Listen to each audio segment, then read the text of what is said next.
All right, cool. Here we are, another Friday. Yep. Happy December, everybody. We're here for another Edge Q&A. Today you've got myself, Paul Poyeb, CEO and co-founder of Edge, And as over well here. as... Hey, RJ, support and Q&A. Cool. All right, so we actually just happened to have gotten back from Santiago, Chile. We Lot of both fun. went as well with Jessica, our controller, to Conf, one of the premier conferences of the world. It's been, I think, running about 4 to 5 years now. Right. A lot of the big names show up to Conf. It's a region, South America, that definitely has a strong interest in adoption of cryptocurrency as well. They just know how to have a good time. Yeah, they right? know Have a how good to have time. a good time. They take us on excursions. There's activities every single night, before and after the conference. Just really good vibe, good spirit at this conference. If you haven't been to Conf yet, highly recommend you check it out next year. It rotates to different cities and countries in South America every year. Last year was Colombia. The year before, Buenos Aires. This year, it was Santiago, Chile. Had a great time. Look forward to doing it again next year. But we wanted to kind of give you a recap, highlight from kind of the stuff we ran into, stuff we heard, and kind of the Latin America scene, and just give an overview of what we think is happening in that scene, especially relative to crypto. Right. Yeah, there was a lot of fun. Nice weather out there and terrific food. Yeah, out there. really good food. And if you haven't been to Santiago, it definitely doesn't feel like a developing country. Yeah. Nice malls, shopping, great restaurants, and whatnot. I'm sure if you veer off into the outskirts, though, it'll start feeling like South America. Right. And so one of the coolest companies we ran into in South America was CoinBR, or now rebranded as Stratum, which offers a buy-sell service, kind of like an exchange for cryptocurrency. But what's super cool, the story behind Stratum and Rosello Lopez, is what they did to the legacy financial system. They launched effectively the shapeshift of fiat to crypto. Almost accountless, no KYC. At the time, obviously, Shapeshift, when they first launched, had no KYC. Right. But they had launched a zero KYC service where you could send fiat to their service and to their bank, and they would just send you crypto right back out. Right. Almost as quick and almost as simple as a Shapeshift, but they got their account shut down, right? Yeah. Bank didn't like them doing that, so no, you need to do But they KYC. fought for it. Yeah. They fought for They it. literally sued the bank, and after what probably was weeks, if not months of litigation, actually won. And so now they have a service that literally lets you go and buy crypto with zero KYC. You just send money over and they send you crypto back. Now, obviously, you're sending it from a bank, and so the bank effectively is KYCing you. But the ease by which you can do this accountless feel, is Right. what makes it so low friction. So it's actually a potential partner that we're looking at integrating into Edge because of that frictionless feel. That's such a big deal for us. And so Rosello, CoinBR, Stratum, hats off to you guys. Yeah, Way to good stick it to stuff. the bank. A bunch of people. I think Artie got one of these shirts. Yeah, fork the banks. Fork the banks. It didn't used to say fork. It had another 4-letter We word. used to have the original wording on Used to there. have some other wording on there, but Rosello decided to be a little bit kinder to the banks and instead changed the shirt that a lot of people were wearing to fork the banks versus, some Yeah. other expletive. And if you saw us on Twitter, we actually got tattoos of it. Yeah, but some they're people kinda had faded stamps, now. turning into tattoos of the original, original slogan that CoinBR was using. Yeah, so they're based out of Brazil, so obviously it's not going to work across the entire world. Banking in UK, Europe, US won't work with their service, but at least for users in Brazil, highly recommend you check it out, and hopefully you'll be able to check that out in the future inside of Edge. Right. Cool. Potential partner. Yeah. Cool. Next one is we're going to talk a little about Venezuela and the price of gas. So over there, it's like less than 4 cents for a liter of gasoline. Yeah, so Venezuela is in a very interesting situation. They obviously have a decent amount, if not quite a bit, of oil reserves and gasoline. Petro's a big part of their economy, but Right. they're going through massive hyperinflation, Very. where people are carrying around wheelbarrows of paper money in It's order more to be like able to buy carloads of cash now. carloads of cash to Yeah. be able to buy a loaf of bread. But obviously, most countries that are going through hyperinflation don't want to admit it. They put in currency controls, forbid you from holding other currencies, to almost like pretend that there's nothing really happening to the currency.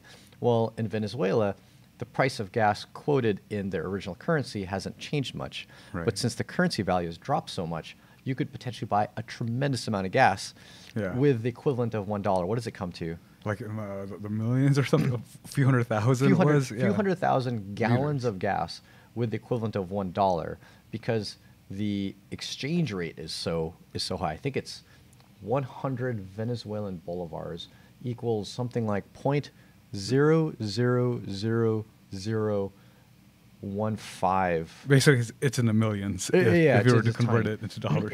0.00015 dollars for 100 bolivars. And so for a lot of people, like, oh my God, here's a huge arbitrage opportunity. I can go and actually bring $1, buy hundreds of thousands of gallons of gas and try to sell it. But of course, good luck trying to get that over the border. Yeah, and then it's landlocked, the borders are closed. Only way to get out is by airplane. Exactly. So this is a classic example of what happens when governments kind of abuse their power, and they almost trip over themselves in the abuse of that power, and then they end up having to lock their own citizens into the country to kind of create this false sense of reality that, oh yeah, sure, our money's fine, and gas prices are still the same, and the money still works, but when in reality it effectively doesn't. And this will eventually collapse, and the price of gas will go up, and people will realize that because they're paying more normal amounts for everything else in the country, because that's not one of the things that the government has a lot of control of, like the bread and normal supplies, water, but gasoline happens to be one of the things that they do have a lot of control over. Yeah, they'll follow through with it. I do have a question though. Petro, which blockchain is that on? So the Venezuelan government was looking at launching the Petro coin. Yeah. And to this day, I've heard multiple different stories of what blockchain that was going to be launched on. First, it was going to be Ethereum. I wrote some NEM. Yeah, at one NEM, point. and then it was like a fork of Dash, and apparently they took the Dash white paper, copy pasted it, and changed a few words. Right. So to me, that is less interesting. Yeah. Because would you really trust a government that does this to their people to uphold the value of a coin and actually go good on their word to back this coin with a certain amount of oil? Right.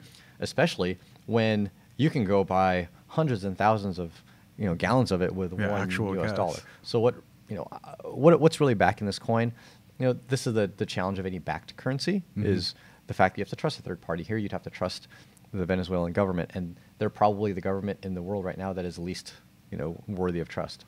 So to me, it was I think to a lot of people it was a marketing stunt, but not really one that holds a whole lot of water. It's not really there to save them. Yeah, and to give you an idea of just kind of how bad situations are over there, I spoke to several people that live in Venezuela. Obviously, these are the fortunate ones that can get out and travel and go to conferences, but the market for cryptocurrency and some of the challenges they run into, I was given the quote of what is the average lifespan of someone owning a cell phone in Venezuela, meaning how long do you have the exact same phone in your hand? Right. And most people, I started asking this question, like, what would you guys think?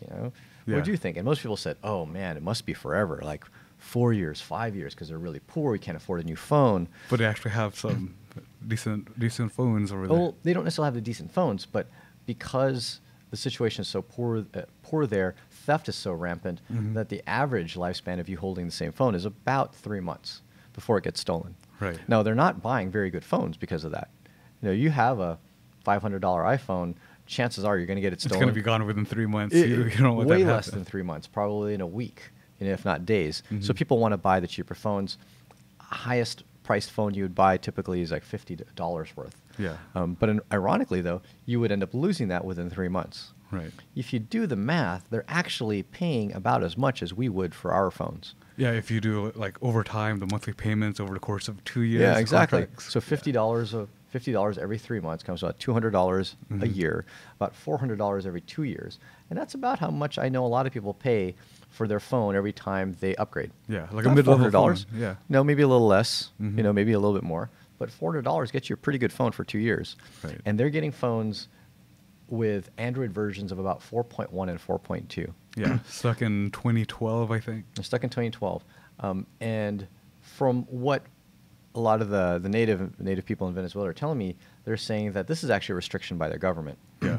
So the cell phone carriers have to get approved by the government to sell into the country, and most of them are required, actually all of them are required to sell very, very old versions of Android. Right. So if you have a phone with Android 5 or Android 6, we're on Android 9 now. Yeah. Just for reference, these are versions of Androids from 2012. Yeah, 5 years ago. Yeah, 5 years ago. if you have a phone with a newer, updated Android version, you had to have gotten it from the black market. Right. Right. There's no other way. Now, and realize from the viewpoint of cryptocurrency, these phones are not just old, but most likely more insecure. There is no support for hardware secure elements on the phone, biometric security, encryption by default. All of that is in newer Android phones. Right. So the people that actually can benefit from cryptocurrency on the more secure phones, the more usable ones, actually just don't really have access to it. And this is an interesting problem that we see in Venezuela that I must have spent hours talking to people about, what weird path can we take to try to solve this and really get crypto in the hands of people there, because they do want it. Maybe there's a demand for users that are able to, root to Android phones and then upgrade. So Yeah, there's probably people, doing it for a fee. There's potentially people doing that for a fee that does increase the price of your phone, increases the value of your phone, and therefore increases the theft of your phone. Yeah, so it's one there's a of those market big for it. challenges, And the irony is that some of these are actually new phones people are buying. Yeah. They're actually buying brand new phones that right out of the factory, Right. but they've been restricted to a really those older older version of OSs. Android. And a lot of theories that a lot of these do have backdoors. Yeah. And the government does not want people to have the freedom to do like encrypted communication and cryptocurrency. And so huge challenges over there. Something that hopefully aspiring entrepreneurs can help figure out and help the people of that region help adopt. But obviously, there's clear demand. Right. We saw some recent news recently about the demand and interest of Church's cryptocurrency. Chicken. Yeah, they're taking cryptocurrency with Dash. Yeah. So hats off to the biz dev at Dash. I'm not sure if it's all, but several. I think. Yeah, I don't know if it's 10. franchises or if it's like all of Yeah, them. The I whole think at chain. least like 10, if not all. I'm not sure how many churches there are Right. in Venezuela to begin with, but 10 is a pretty significant number. At least 10 of the Church's Chicken locations in Venezuela now accept Dash. Yeah. And so, whether you love or hate altcoins and, whatnot, it's still a cryptocurrency that's not controlled by their government, and people are actually using it on chain, making Right. real transactions. And it's definitely in demand. I saw a video reel of a news report and people clapping. There's a packed Yeah, there was a Church's lot of Chicken. people over there watching. A Yeah. lot of people watching for the first Church's Chicken transaction with Dash. And so, I've always felt like the adoption of crypto will start first in the places that need it. And admittedly, we don't, quote, need it here. We need Right. it from the viewpoint of, it's an investment vehicle. People Yeah, trade it's like a lifeboat. Yeah. It's a casino, as some people will call it. But places like, Venezuela, they need it. And so it's exciting to see that it's getting adopted. Hopefully they're using it on some newer phones that they're able to get in the black market Yeah. for hopefully not too expensive. Another one, in Latin America, cryptocurrency is really growing. We have, with our partner Athena, they've mentioned to us that they have a number of ATMs inside Walmart, so they've struck a deal. Yeah, no, huge deal. I mean, Walmart being one of the biggest companies in the world, but to be able to get cryptocurrency-specific Yeah. ATMs, and I think their ATMs support, 4 or 5 different Yeah, cryptos. Litecoin, Bitcoin Cash. a few Right, different Litecoin, currencies. Bitcoin Cash, Bitcoin, Ether? Ethereum. Ethereum. Yes. Getting those into such a major establishment and multiple establishments all through, at least we understood Argentina and Chile, if not a third different A third one, I believe, Latin American also. country. Couldn't remember exactly which one it is, but getting their ATMs into Walmarts in those regions is huge. So once again, one of the reasons why I'm excited about LibitConf, while we try to go as often as possible to this conference, is it's clearly hitting a target region and audience that has a keen interest and need for crypto. It's not just something to dabble in. It's not just a developer fun trinket, Right. and it's not just a trading vehicle. It's something that a country and a region They really wants and darling needs. need. Yep. Yep. Let's see, next one.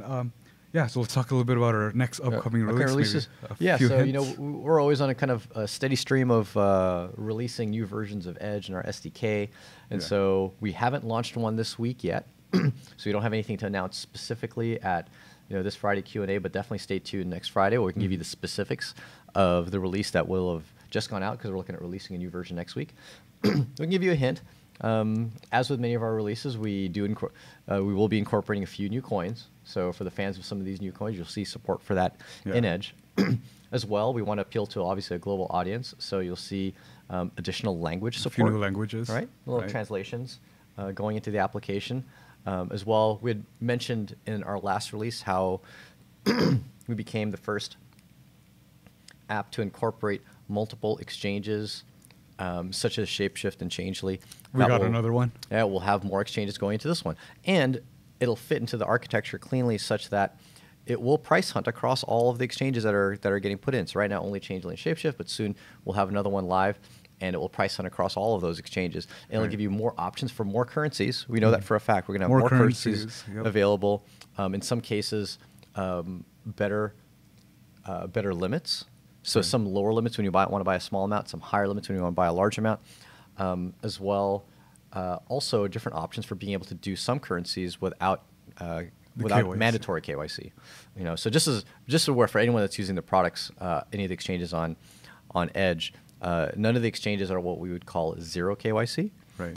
Some of them are just kind of optional spot check. Yes. Meaning that at any point in time, if any of the exchange partners deem that a transaction might be suspect, coming from either a suspect IP address or suspect address, going public address, or certain quantity thresholds that they deem might be a little suspicious, they might require KYC to complete the transaction. But many of them don't do it by default. Right. But I think the best thing is at least we'll hunt down the best prices. Yeah, definitely hunt down the best prices for you. So yeah, we're excited to add new exchanges to the mix, and you should see some new exchanges coming into the next release pretty soon. Our goal is before Christmas, so you'll have something to play with in the holidays. Right. As well, we're actually putting in a feature to make it easy for you to gift crypto to other people. Right. Be able to give like little cards that gift crypto, and we've partnered with some other companies to make that pretty simple. We'll talk about that in more detail next week. Man, I wish we already had the release out. I know. We start talking about it already. Right now, it's all just kind of hints. In the meantime, but so. Quite a bit going into this release. Of course, quite a handful of bug fixes. Better support for splitting and exchanging BSV. You'll notice the last release, you can't create a BSV wallet. This upcoming one, you'll be able to. We'll have more support for BSV splitting, as well as exchanging. Mm-hmm. So being able to exchange, whether you want to acquire or dump a BSV, there'll be more options for that. And then better splitting support. People that had used the splitting functionality in Edge, for a lot of people, they loved it. Actually, it was really, really simple. But there were a few kinks in there that might make things a little bit more difficult. We've ironed out some of those kinks in this next release coming out. Right now, it's in testing, so things are going smooth. Hopefully, get that ironed out and get into people's hands next week. And that looks beautiful. We have some we have a changes. few subtle design changes as well. We want to keep the look and feel up to speed and feeling updated. Fresh and edgy. Yeah, keep it nice and fresh.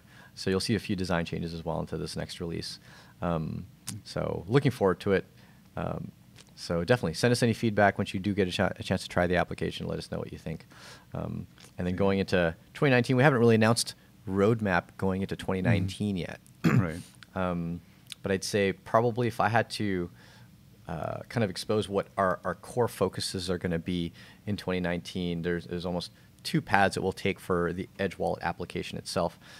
One path is we definitely want to be kind of a single brand that people all around the world can go to, no matter where you are, to be able to acquire, sell, and trade crypto from within a non-custodial, user-controlled app. Right. There's many different exchanges around the world. A lot of them let you trade, and acquire crypto if you're in one specific region or in another. Right.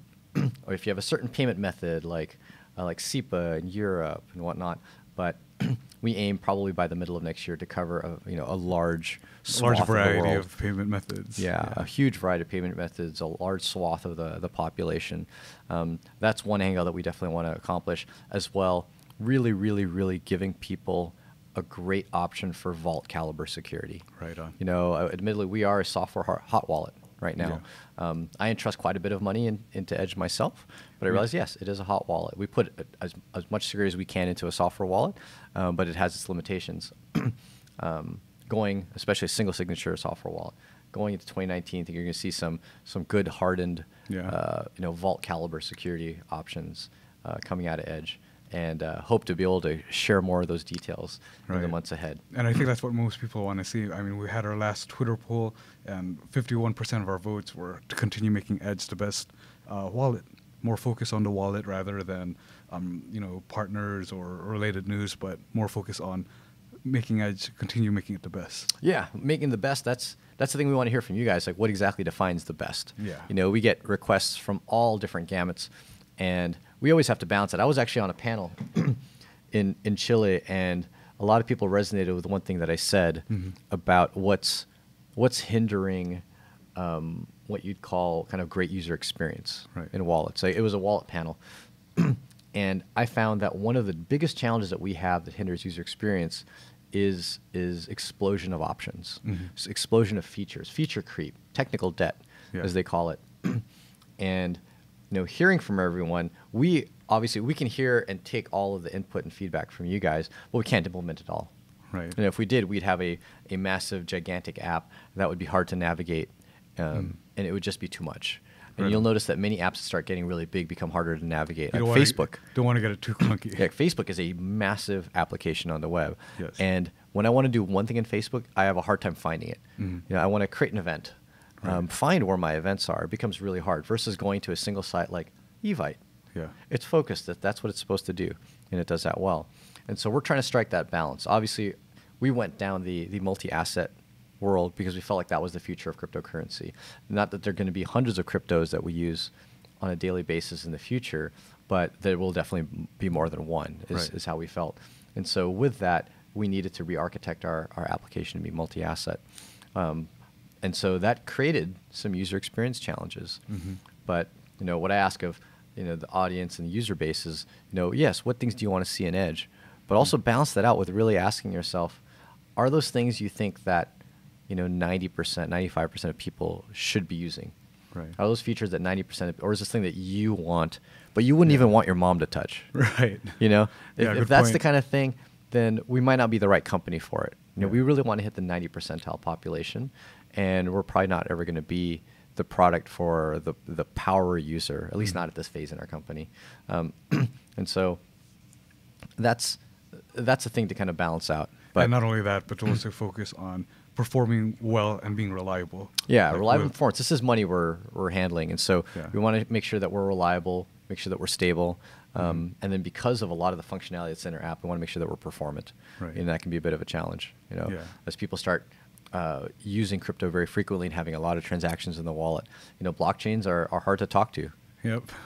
They're hard to query and get information from reliably, and so it can really be a bear on apps performance-wise. So we're really trying to really improve that performance over time. Yep. I see. We got an upcoming event. So Paul, tell us about where we're going next. Yeah. So let's see. What we just come back from? So we came back from Conf in Chile. Right before that, I actually went to Cleveland Blockland. Right. Conference. I actually think it was Cleveland's first conference focused on cryptocurrency, blockchain. It was a whole lot of blockchain people there. Yeah. It was a great conference. I met a lot of nice people, but it was one of those blockchain conferences. Interesting you mentioned that, because when I was watching Andres' talk at LabitConf, he talked about encountering some people that never heard of Bitcoin because they jump straight into blockchain, so they were educated on blockchain the entire time, and then they jump into Bitcoin like, whoa, this is what I was studying the entire time. It's like playing a knockoff video game and then only to realize there was an actual real video game of that. A real video game, yeah. It's crazy to think someone has heard of blockchain, not ever heard of Bitcoin. Never heard of Bitcoin. Or not heard of cryptocurrency. And yeah. To me, that's the root of it. So I'd like to think that I actually turned a few people at that conference to realize the value of cryptocurrency, Bitcoin cryptocurrency, and not just a blockchain to be a blockchain. Overall, it was still a good conference. I enjoyed it. Thank you for the opportunity to speak over that conference to the organizers. So that's where we just recently came from. Yep. Where we're headed. Next event looks like it's going to be, I'm going to insert what we have on here in Miami. So we'll be at the TNABC North American Bitcoin Conference, Mo Levin's event. He throws great conferences every year. We've been going, I think, since 2015. So thanks for having us again. But I think we're probably going to hit up as well Southern California. We're in talks with some of the meetups over in the Orange County area. So we might do a little day trip up to Orange County to do a meetup over there. But afterwards, Miami, January 16th week. Right. And then I'll also be at the Tampa Bay Bitcoin meetup on January 21st. I think that's a Monday right after the Miami conference. And the guys over there at Block Spaces have been great supporters of Edge, even back in the days when we were Airbits Airbits. still. And so thank you so much, Gabe and Rosa. Look forward to finally seeing Block Spaces after the years that you guys have had it in operation. Thanks for hosting a meetup for me. So we'll be over there, and I think after that we don't have anything really fully set out yet, but we'll definitely keep you guys updated on a weekly when we've got future events lined up. Yep, we'll keep you guys posted. Yeah, for sure. And if you guys have recommendations of what we think we should be attending, let us know. Yeah, shoot us an email, info@edge.app, and Shoot us an we email, appreciate the post comments. something on Twitter, Yeah. post something on YouTube. I'm going to start talking like a YouTuber. Mash that subscribe button, And at hit the that bottom. like button. Yeah, hit that like button. That's what they always say every time I watch a YouTube video. Yeah. Right? Okay. Or smack that like button. Click the like button. But anyway, but cool. Thanks a lot for tuning in this Friday. What are we, December 14th? We'll see you guys next week. Thanks, guys. Bye. Take care.